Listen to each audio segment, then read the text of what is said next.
नमस्कार, मेरे channel सासबू utopia पर आप सभी का फिर से स्वागत है। जय श्री कृष्णा, राधे राधे, जय श्री हरि, श्री गणेशाय नमः। आज मैं आपको सुनाने जा रही हूँ गणेश जी की 4 प्रमुख कथाएं। गणेश चतुर्थी के दिन ये 4 कथाएं हमें ज़रूर सुननी चाहिए। तो चलिए फिर हम शुरू करते हैं। लेकिन उससे पहले अगर आपने मेरे चैनल को सब्सक्राइब नहीं किया तो पहले मेरे चैनल को सब्सक्राइब करें तथा वीडियो को लाइक करना बिल्कुल ना भूलें। तो चलिए फिर हम शुरू करते हैं। श्री गणेशाय नमः। पहली कथा। संकष्टमी गणेश चतुर्थी व्रत करने से घर परिवार में आ रही विपदा दूर होती है। कई दिनों से रुके मांगलिक कार्य संपन्न होते हैं तथा भगवान श्री गणेश असीम सुखों की प्राप्ति करते हैं। माह की किसी भी चतुर्थी के दिन भगवान श्री गणेश की पूजा के दौरान संकष्टमी गणेश चतुर्थी व्रत की कथा पढ़ना अथवा सुनना जरूरी होता है। इससे संबंधित 4 कथाएं प्रचलित है। उनमें से पहली कथा मैं आपको सुनाने जा रही हूँ। पौराणिक एवं प्रचलित श्री गणेश कथा के अनुसार एक बार देवता कई विपदाओं से घिरे थे। तब वह मदद मांगने भगवान शिव के पास आए।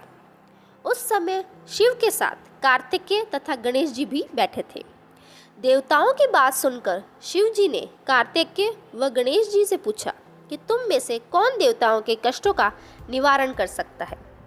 तब कार्तिकेय व गणेश जी दोनों ने ही स्वयं को इस कार्य के लिए सक्षम समझाया। इस पर भगवान शिव ने दोनों की परीक्षा लेते हुए कहा कि तुम दोनों में से जो सबसे पहले पृथ्वी की परिक्रमा करके आएगा वही देवताओं की मदद करने जाएगा। भगवान शिव के मुख से यह वचन सुनते ही कार्तिकेय अपने वाहन मोर पर बैठकर पृथ्वी की परिक्रमा के लिए निकल गए। परंतु गणेश जी सोच में पड़ गए कि वह चूहे के ऊपर बैठकर सारी पृथ्वी की परिक्रमा कैसे करेंगे। तो इस कार्य में उन्हें बहुत समय लग गया। तभी उन्हें एक उपाय सूझा। गणेश अपने स्थान से उठे और अपने माता पिता की 7 बार परिक्रमा करके वापस बैठ गए।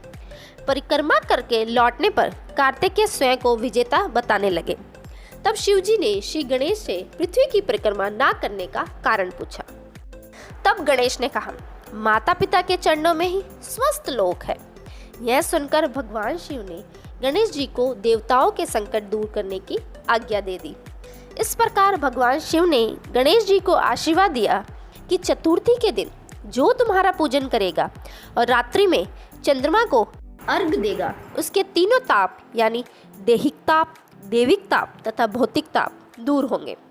इस व्रत को करने से व्रतधारी के सभी तरह के दुख दूर होंगे और उसे जीवन के भौतिक सुखों की प्राप्ति होगी। चारों तरफ से मनुष्य की सुख समृद्धि बढ़ेगी। पुत्र पुत्रादि धन ऐश्वर्य की कमी नहीं रहेगी। यहीं पर हमारी प्रथम कथा समाप्त होती है। दूसरी कथा। एक समय की बात है, राजा हरिश्चंद्र के राज्य में एक कुम्हार था।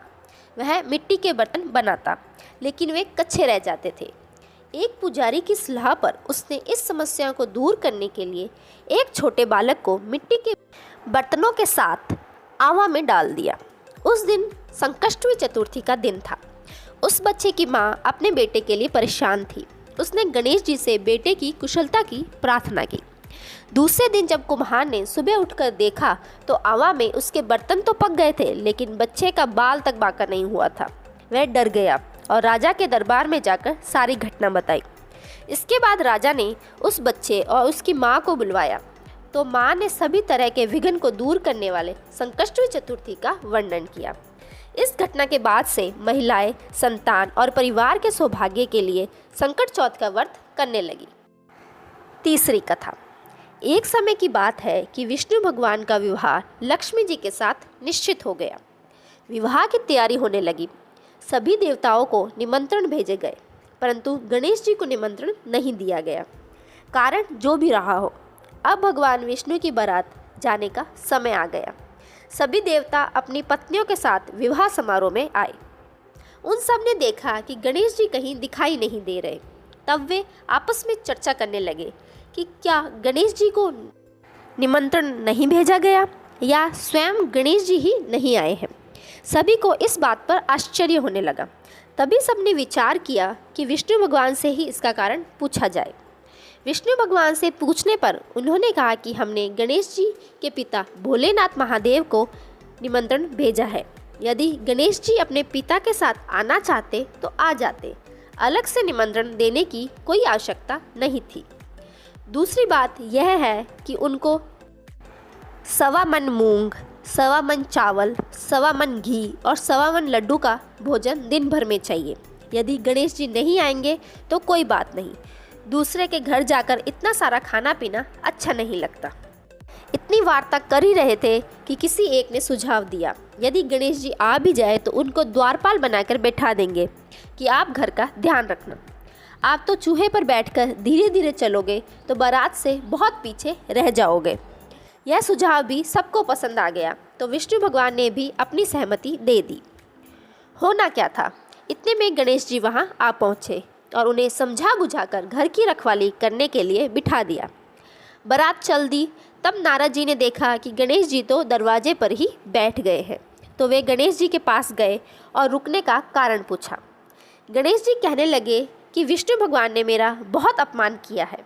नारद जी ने कहा कि आप अपनी मूषक सेना को आगे भेज दे तो वह रास्ता खोद देगी, जिससे उनके वहाँ धरती में धंस जाएंगे, तब आपको सम्मानपूर्वक बुलाना पड़ेगा। अब तो गणेश जी ने अपनी मूषक सेना जल्दी से आगे भेज दी और सेना ने ज़मीन पोली कर दी। जब बारात वहाँ से निकली तो रथों के पहिए धरती में धंस गए। लाख कोशिश करे परंतु पहिए नहीं निकले। सभी ने अपने अपने उपाय किए परंतु पहिए तो निकले ही नहीं, बल्कि जगह जगह से टूट गए। किसी को कुछ समझ नहीं आ रहा था कि अब क्या किया जाए। तब तो नारद जी ने कहा, आप लोगों ने गणेश जी का अपमान करके अच्छा नहीं किया। यदि उन्हें मना कर लाया जाए तो आपका कार्य सिद्ध हो सकता है और यह संकट टल सकता है। शंकर भगवान ने अपने दूत नंदी को भेजा और वे गणेश जी को लेकर आए। गणेश जी का आदर सम्मान के साथ पूजन किया। तब कहीं रथ के पहिए निकले। अब रथ के पहिए निकल तो गए परंतु वे टूट फूट गए, तो उन्हें सुधारे कौन। पास के खेत में खाती काम कर रहा था, उसे बुलाया गया। खाती अपना कार्य करने के पहले श्री गणेशाय नमः कहकर गणेश जी की वंदना मन ही मन करने लगा। देखते ही देखते खाती ने सभी पहियों को ठीक कर दिया। तब खाती कहने लगा कि हे देवताओं, आपने सर्वप्रथम गणेश जी को नहीं बुलाया होगा और ना ही उनकी पूजा की होगी, इसीलिए तो आपके साथ यह संकट आया है। हम तो मूर्ख अज्ञानी हैं, फिर भी पहले गणेश जी को पूजते हैं, उनका ध्यान करते हैं। आप लोग तो देवतागण हैं, फिर भी आप गणेश जी को कैसे बुलाना भूल गए। अब आप लोग भगवान श्री गणेश जी की जय बोलकर जाए तो आपके सब काम बन जाएंगे और कोई संकट नहीं आएगा। ऐसा कहते हुए बारात वहाँ से चल दी और विष्णु भगवान का लक्ष्मी जी के साथ विवाह संपन्न कराने के साथ सकुशल घर।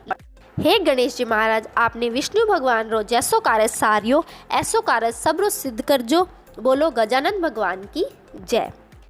आप सभी को वीडियो अच्छी लग रही है तो इसे लाइक करें और मेरे चैनल को आपने अभी तक सब्सक्राइब नहीं किया तो पहले सब्सक्राइब करें। अब मैं आपको सुनाने जा रही हूँ चौथी कथा। श्री गणेश चतुर्थी व्रत की पौराणिक कथा के अनुसार एक बार भगवान शिव तथा माता पार्वती नर्मदा नदी के किनारे बैठे थे। वहाँ माता पार्वती ने भगवान शिव से समय व्यतीत करने के लिए चौपड़ खेलने को कहा। शिव चौपड़ खेलने के लिए तैयार तो हो गए, परंतु इस खेल में हार जीत का फैसला कौन करेगा, यह प्रश्न उनके समक्ष आ बैठा।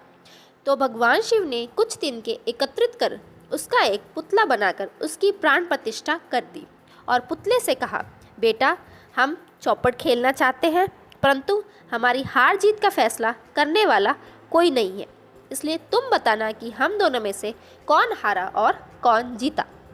उसके बाद भगवान शिव और माता पार्वती का चौपड़ का खेल शुरू हो गया। यह खेल 3 बार खेला गया और संयोग से तीनों बार माता पार्वती ही जीत गई। खेल समाप्त होने के बाद बालक से हार जीत का फैसला करने के लिए कहा गया, तो उस बालक ने महादेव को विजयी बताया। यह सुनकर माता पार्वती क्रोधित हो गई और क्रोध में उन्होंने बालक को लंगड़ा होने, कीचड़ में पड़े रहने का श्राप दे दिया। बालक ने माता पार्वती से माफ़ी मांगी और कहा कि यह मुझसे अज्ञानतावश ऐसा हुआ है, मैंने किसी द्वेष भाव में ऐसा नहीं किया। बालक द्वारा क्षमा मांगने पर माता ने कहा, यहाँ गणेश पूजन के लिए नाग कन्याएं आएगी, उनके कहे अनुसार तुम गणेश व्रत करो, ऐसा करने से तुम मुझे प्राप्त करोगे। यह कहकर माता पार्वती शिव के साथ कैलाश पर्वत पर चली गई। 1 वर्ष के बाद उस स्थान पर नाग कन्याएं आई। तब नाग कन्याओं से श्री गणेश के व्रत की विधि मालूम करने पर उस बालक ने 21 दिन लगातार गणेश जी का व्रत किया। उसकी श्रद्धा से गणेश जी प्रसन्न हुए। उन्होंने बालक को मनोवांछित फल मांगने के लिए कहा। उस पर उस बालक ने कहा, हे विनायक, मुझ में इतनी शक्ति दीजिए कि मैं अपने पैरों से चलकर अपने माता पिता के साथ कैलाश पर्वत पर पहुंच सकूं। वे यह देख प्रसन्न हो। तब बालक को वरदान देकर श्री गणेश अंतर्ध्यान हो गए। इसके बाद वह बालक कैलाश पर्वत पर पहुंच गया और कैलाश पर्वत पर पहुंचने की अपनी कथा उसने भगवान शिव को सुनाई। चौपड़ वाले दिन से माता पार्वती शिव जी से विमुख हो गई थी। अतः देवी के रुष्ट होने पर भगवान शिव ने भी बालक के बताए अनुसार 21 दिनों तक श्री गणेश का व्रत किया। इस व्रत के प्रभाव से माता पार्वती के मन से भगवान शिव के लिए जो नाराजगी थी वह समाप्त हो गई। तब यह व्रत विधि भगवान शंकर ने माता पार्वती को बताई। यह सुनकर माता पार्वती के मन में भी अपने पुत्र कार्तिकेय से मिलने की इच्छा जागृत हुई। तब माता पार्वती ने भी 21 दिन तक श्री गणेश का व्रत किया तथा दुर्वा, फूल और लड्डुओं से गणेश जी का पूजन अर्चन किया। व्रत के 21वें दिन कार्तिकेय स्वयं अपने माता पिता से आ मिले। उस दिन से श्री गणेश चतुर्थी का यह व्रत समस्त मनोकामनाओं की पूर्ति करने वाला व्रत माना जाता है। इस व्रत को करने से मनुष्य के सारे कष्ट दूर होकर मनुष्य को समस्त सुख सुविधाएं प्राप्त होती है। यहीं पर हमारी चारों कथाएं संपूर्ण होती है। कमेंट बॉक्स में श्री गणेशाय लिखना ना भूलें। वीडियो अच्छी लगी हो तो इसे लाइक करें और चैनल को सब्सक्राइब करना बिल्कुल ना भूलें। धन्यवाद।